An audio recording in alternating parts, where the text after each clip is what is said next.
మనకి సంవత్సరంలో 24 ఏకాదశులు ఉంటాయి. ప్రతి ఏకాదశికి ఒక ప్రాముఖ్యత ఉంటుంది. కానీ ఈ 25/6/2026 నాడు వచ్చే ఏకాదశికి ఒక ప్రత్యేకమైన నామం ఉంది. అది నిర్జల ఏకాదశి. నిర్జల అని ఎందుకంటారు? అంటే నీరు లేకుండా లేదా జలపానం చేయకుండా ఉండేటువంటి ఉపవసించే రోజుని కాబట్టి దీన్ని నిర్జల ఏకాదశి అంటారు. శ్రీ మహావిష్ణువు దశావతారాల్లోని ప్రధానమైనటువంటి కూర్మ వరాహ అవతారాల్ని ప్రత్యేకంగా ఈ రోజున పూజిస్తారు. ఈ ఏకాదశికి ఉన్న ఇతర పేర్లేంటో చూద్దాం. భీమ ఏకాదశి, పాండవ ఏకాదశి, భీమసేన ఏకాదశి అని కూడా ఈ నిర్జల ఏకాదశిని పిలుస్తారు.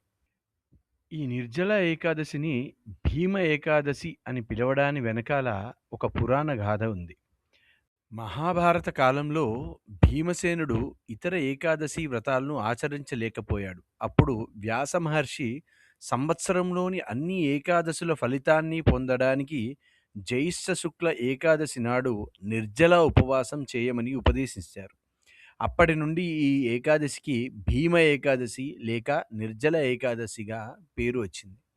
మన శాస్త్రాల ప్రకారం ఈ ఒక్క ఏకాదశి వ్రతం ద్వారా సంవత్సరంలోని అన్ని ఏకాదశుల పుణ్య ఫలితాన్ని మనం పొందవచ్చు. పాపక్షయం అవుతుంది. విష్ణు అనుగ్రహం లభిస్తుంది. మోక్షప్రాప్తి లభిస్తుంది. ఇంద్రియ నిగ్రహణ కూడా పెరుగుతుంది.